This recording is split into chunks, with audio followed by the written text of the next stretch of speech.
I will ask you a question that everybody asks at least once in their childhood. What does Allah look like?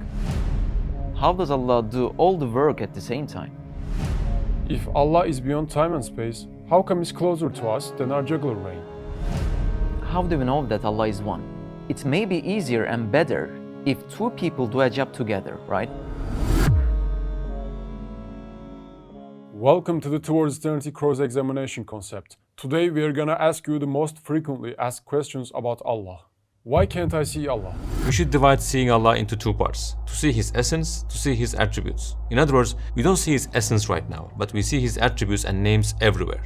For example, when you see a beautiful flower, you actually see Allah's name Al-Jamil, the most beautiful. You see one manifestation of that name. Or when you see a mountain, you actually see a small reflection of Allah's majesty. For instance, when you see a good meal, you witness the talents of the cook, don't you? Just like this, all the things you see in the universe are manifestations, reflections of Allah's names. As we said, seeing a beautiful flower reflects Allah's name Al-Jamil. You don't see it with your eyes, you see it with your mind. There are many things in the universe that we don't see with our physical eyes, but with the eyes of our minds. As a matter of fact, they did an interesting research and found that it says we can only see 2.3% of the rays of light in existence with our eyes. Visible light is only 2.3% of the whole electromagnetic spectrum. The rest is just part of existence we can only understand with our minds. But I want to see God.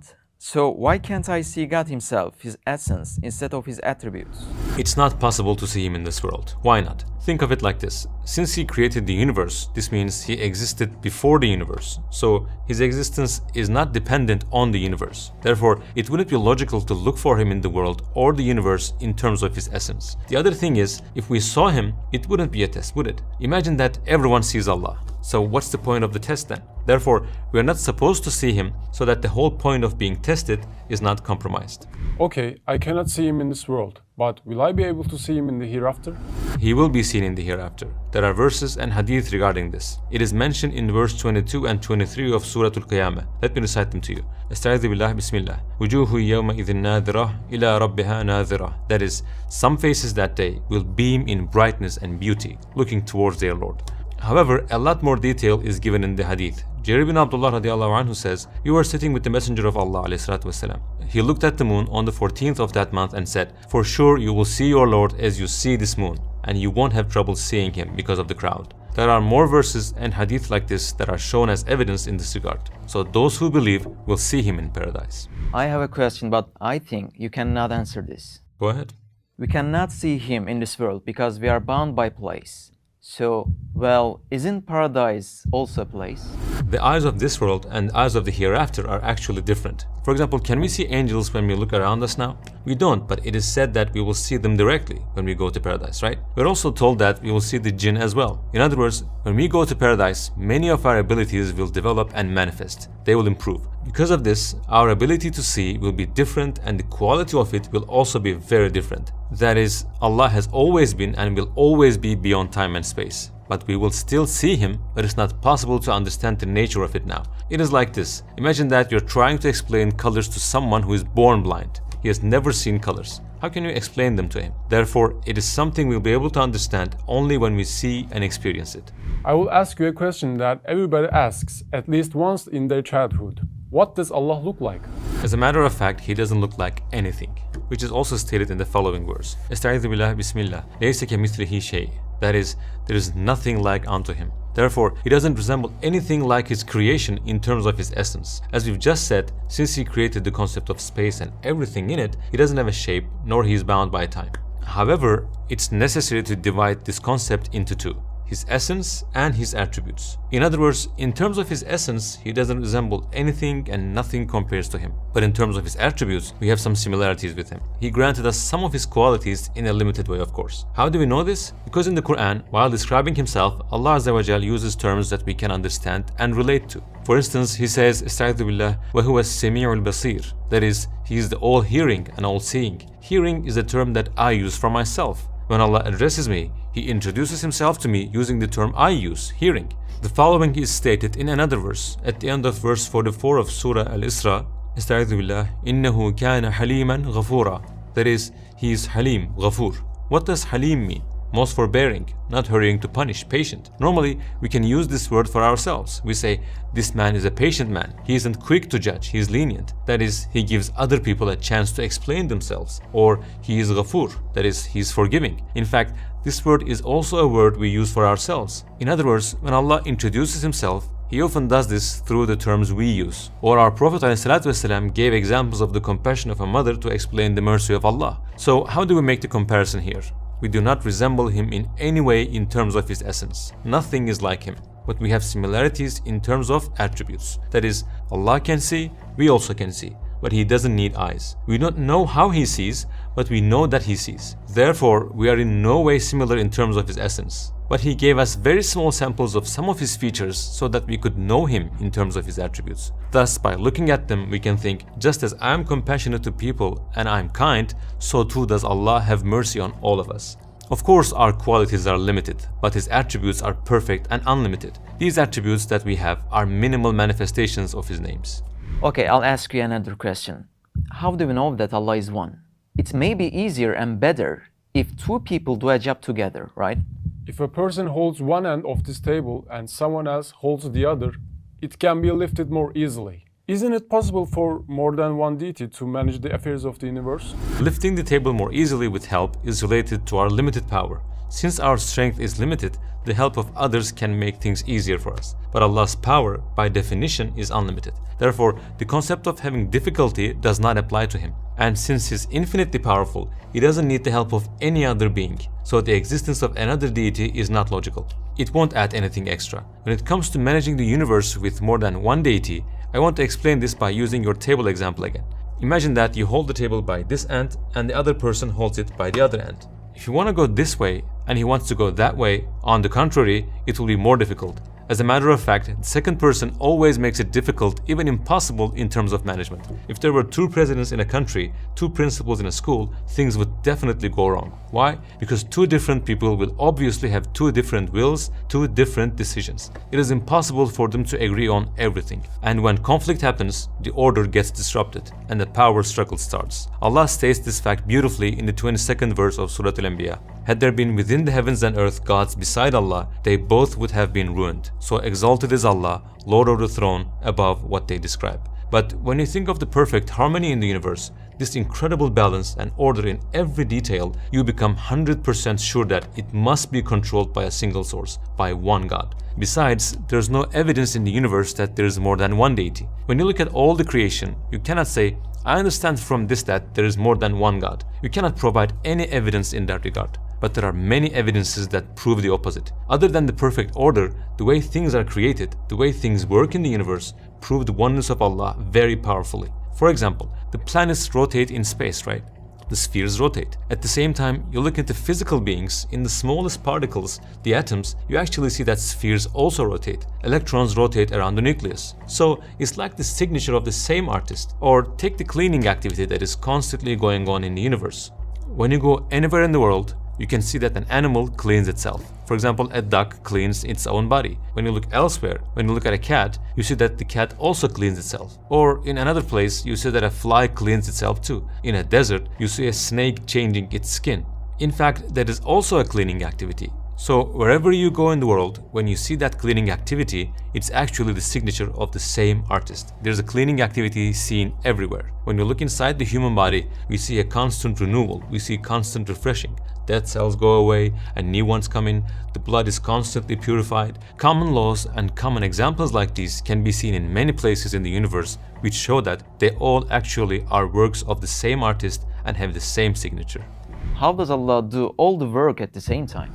In fact, He has placed some examples in the universe for us to understand this. For example, mirrors. Suppose that we bring 100 mirrors to this room, okay? And we put a light or light a fire in the middle of the room. When we put 100 mirrors around the light, will the light enter all the mirrors with its entire beam and image? It will. Will its light getting into one of those mirrors prevent it from entering others? No, it won't. Will it delay the others? No. Since the light entered 99 mirrors, can you say it should enter the 100th mirror with a bit less brightness? No, you can't. When you look at the universe created by Allah, based on the laws set by Him, light can enter 100 mirrors at the same time and be reflected, and the reflection of one of them does not prevent the others. Let's think about it with another example, the sun. The sun reflects some light into your eyes, and at the same time, it reflects its light on the sea as well. It also enters a piece of glass at that very moment. When you look at it, does the sun's light entering a piece of glass prevent it from being reflected on the sea? No, it doesn't. We can see the reflection of the sun on both of them, right? So the sun's reflection in anything transparent does not delay or prevent its reflection on other things. Or you cannot say, since it got into everything, less sunlight will enter another piece of glass. Other examples like this can be thought of. We should think like this here. In the universe created by Allah, the sun He created, or the light He created, the mirrors He created, can they do these things at the same time with the laws and rules He has established in the universe? Yes, they can. Would you be able to see that light in those 100 mirrors at the same time? Yes, you would. Just like this, Allah's doing one thing does not prevent Him from doing another. Doing one thing does not give Him any difficulty in doing another. He even put these simple examples in the universe so that we could understand it. If Allah is beyond time and space, how come He's closer to us than our jugular vein?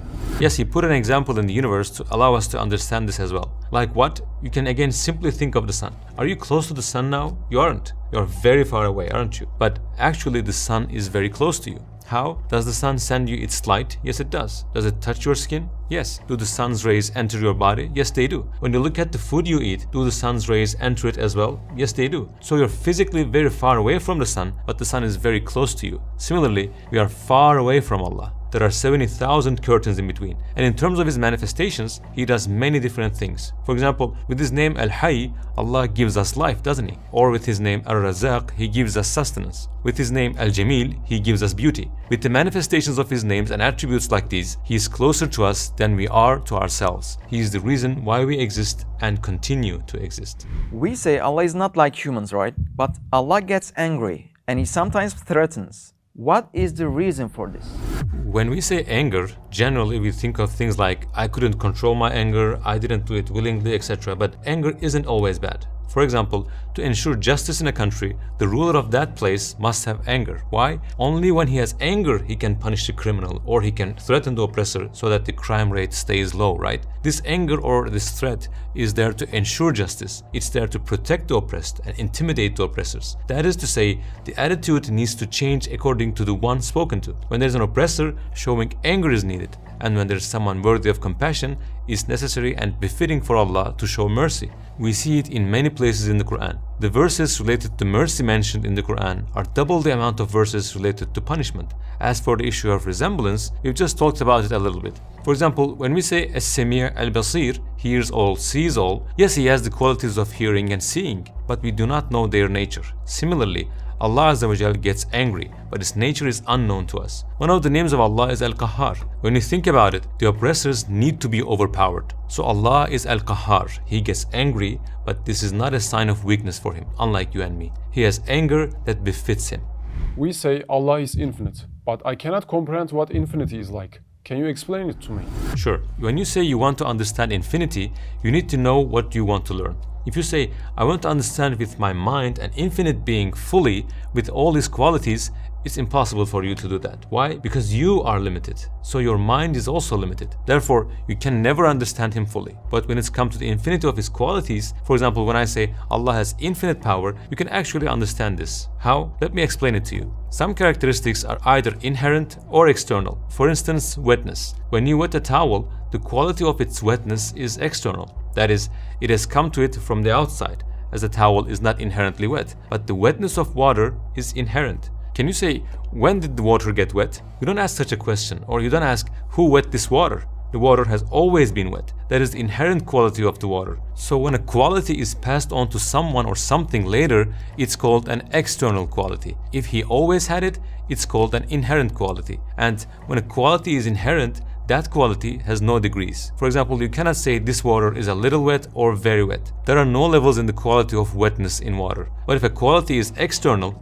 it has levels, degrees. You can say a very wet towel or a little wet carpet, for instance. And that external quality must also be limited because it has been passed on to it in a certain quantity. And since it's not the source of it, it cannot have that quality infinitely. So when we look at the power in you and me, does it come from Allah? Yes, it does. So the power we have is external. Therefore, what we can do is limited. I can do this, but I can't do that. If I do this, I cannot do that. But since the quality of power is inherent in Allah, it has no levels. It's infinite and is also not limited by time or space. So doing one thing does not prevent him from doing another. He can do anything, anywhere at the same time. When we look at the issue of infinity like this, it can easily be understood. That's all. Thank you for answering our questions today. We'll come with harder questions next time. Always, we trust the wisdom of the Quran. The answers to the questions discussed here can be found in the Risale-i-Nur collection, a tafsir of the Quran. If there are brothers and sisters who want to read them, they can download our free Copkit application. The details are in the description. We welcome everyone. By the way, if you want to see more of these videos, don't forget to like and subscribe to our channel.